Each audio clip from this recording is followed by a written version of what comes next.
চাকরি করে, doctor, professor, engineer, 5 ওয়াক্ত নামাজি, অভাব নাই। বলো তুমি কেন পারো না? তোমার মতো যুবক রাস্তায় গাড়ি চালায়, নামাজ ছাড়ে না। বলো বাবা তুমি কেন পারো না? তোমার মতোই তো সন্তান দেখো চাকরি করে, ব্যবসা করে, কোটি টাকার মালিক, 1 টাকাও হারাম খায় না, দাড়ি কাটে না, নামাজ ছাড়ে না। বলো বাবা তুমি কেন পারবা না? নদীর মধ্যে মাছ ধরে, নামাজ ছাড়ে না, কৃষি কাজ করিও, নামাজ ছাড়ে না। বলো তুমি কেন নামাজ পড়তে পারো না? আমি তো বলি নাই তুমি টুপিওয়ালা বুজুর্গ হুজুর হয়ে তসবিহ টানো, একবারও বলি নাই। তুমি ডাক্তার হও, প্রফেসর হও, ইঞ্জিনিয়ার হও, তুমি ব্যবসায়ী হও, চাকরিজীবী হও, বেয়াদব হইও না। তোমার ব্যবহারে কোনোদিন মা বাবা যেন কষ্ট না পায়, তোমার আচরণে কখনো যেন শিক্ষকেরা কষ্ট না পায়, তোমার আচরণে কোনোদিন যেন উলামায়ে কেরাম কষ্ট না পায়। আদব নিয়ে চলো, জীবনটা তোমার ধন্য হয়ে যাবে। মা বাবার দোয়া নিয়ে চলো। ও পর্দার আড়ালের আম্মা জানেরা, এতক্ষণে আমি আপনাদের সন্তানদের যত বয়ান শুনাইলাম, আপনাদের দোয়া আর চেষ্টা না থাকলে বা দোয়া বা কাজগুলো সম্ভব না। একটা সন্তানকে ডাক্তার বানাবেন, ইঞ্জিনিয়ার বানাবেন, তবে আদওয়ালা ডাক্তার বানাইয়েন। ডাক্তার হইয়াও নামাজ পড়বে, কোরআন তেলাওয়াত করে, মা বাবার জন্য দোয়া করবে। আশরাফিয়ার স্টেজে আজকে শত সন্তানের মাথায় পাগড়ি দেওয়া হলো, এরা মুফতি হয়ে গেছে, মাওলানা, হাফেজে কোরআন হয়ে গেল। খবর নিয়ে দেখো এদের মা বাবার মতো ঈদের আনন্দে দুনিয়া এখন আর কেউ নাই। ও আল্লাহর বান্দিরা, ও পর্দার আড়ালের মা, মনে কি চাইলে একটা ভালো সন্তানের মা হইয়া কবরে যাবে? আপনার সন্তানের ব্যবহারে মা বাবা খুশি থাকবে, আপনার সন্তানের ব্যবহারে শিক্ষকেরা খুশি হয়ে দোয়া করবে, আপনার সন্তানের ব্যবহারে আলেম ওলামারা খুশি হইয়া দোয়া করবে। ওরে আম্মা জান, আপনার একটু নেক নজর হলেই তো সম্ভব, কারণ আপনারা বড় দামি। এই দুনিয়াতে যদিও কেউ নবী না, আপনারা নবীদের মায়ের মতো দামি, সাহাবায়ে কেরামদের মায়ের মতো দামি নারী, আয়েশা রাদিয়াল্লাহু আনহার মতো দামি, খাদিজা রাদিয়াল্লাহু আনহার মতো দামি নারী, ফাতেমা রাদিয়াল্লাহু আনহার মতো দামি নারী, ইসমাঈল নবীর মা হাজরা আলাইহা সালামের মতো দামি নারী, ঈসা নবীর মা মারিয়াম আলাইহা সালামের মতো দামি নারী। এরে আম্মা জান, এই দুনিয়াতে আল্লাহর এক বড় দুশমন ফেরাউন, জানেননি তার স্ত্রীর নাম কি? আসিয়া। এত বড় বেঈমানের ঘরে থাইকা আসিয়ার মতো আল্লাহর বান্দি, আল্লাহর এত পেয়ারা বান্দি হয়ে কবরে গেছে।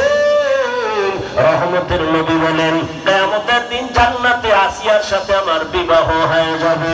এরে আম্মা জান, আপনাদের অঞ্চলে কি পর্দা করে, নামাজ পড়ে, স্বামীর মালের খেয়ানত করে না, মোবাইলে চরিত্র নষ্ট করে না, বিক্রি করে না, এমন মা কি নাই?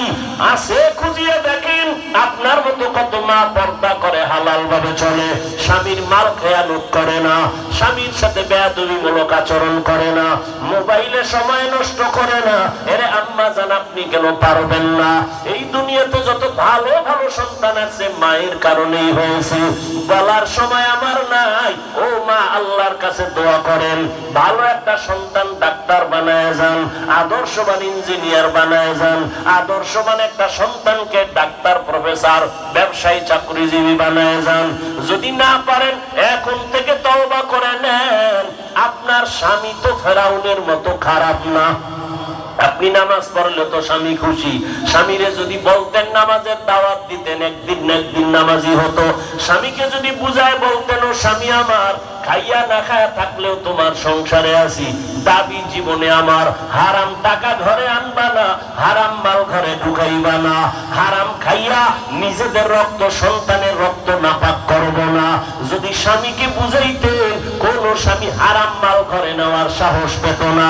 আর ভালো করে জানিয়ে, সন্তানকে যদি হারাম মাল খাওয়াইয়া বড় বানাও, ওই সন্তান কোনদিন মা বাবার খেদমত করবে না। অনুরোধ করে বলছি, রে মা, এখনো সময় আছে, তওবা করে নেন। মনে মনে আল্লাহকে বলেন, হে মালিক, দুনিয়াতে তো কম নামাজ ছাড়লাম না, বেপরদায় চললাম না, এখন থেকে তওবা করি, আর নামাজ ছাড়বো না, বেপরদায় চলবো না, স্বামীর মাল খেয়ানত করবো না, সন্তানগুলো আদর্শওয়ালা বানানোর চেষ্টা করবো। ও আমার কলিজার যুবক বাবারা, মনে মনে তওবা করো। কোন হিন্দু, বৌদ্ধ, মদিনার আশিক উম্মত মুসলমানেরা, জীবনটা তো কম দাড়ি কাটো না, আর কেন তওবা করো না রে বাবা? জীবনে তো কম গুনাহ করো নাই, এখনো কেন তওবা করো না? হায়াতের কিন্তু বাকি নাই, আজরাইল কখন জানি ধাক্কা দিয়ে বসে। এখনো সময় থাকলে তওবা করো, মনে মনে আল্লাহকে বলো, হে আল্লাহ, জীবনে তো কম গুনাহ করি নাই, আজকে থেকে তওবার নিয়ত করে ফেললাম, আর দাড়ি কাটবো না, নামাজ ছাড়বো না, বেপরদায় চলবো না, মা বাবার সাথে বেয়াদবি করবো না, শিক্ষকের বেয়াদবি করে বদদোয়া নিব না, উলামায়ে কেরামের পরামর্শ নিয়ে নবীজির তরিকা মেনে চলবো, মরিয়া গেল আর গুনার কাছেও যাব না।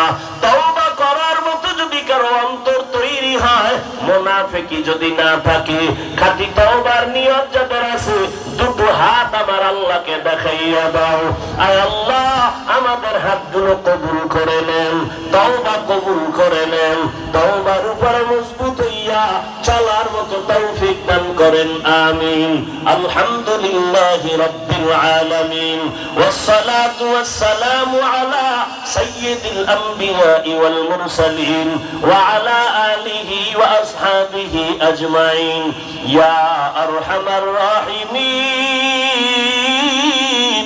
ইয়া আরহামার রাহিমিন, ইয়া আরহামার রাহিমিন, রব্বিরহামহুমা কামা রাব্বায়ানি সগীরা।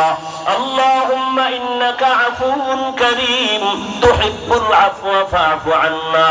اللهم إنا نسألك رضاك والجنة ونعوذ بك من سخطك والنار.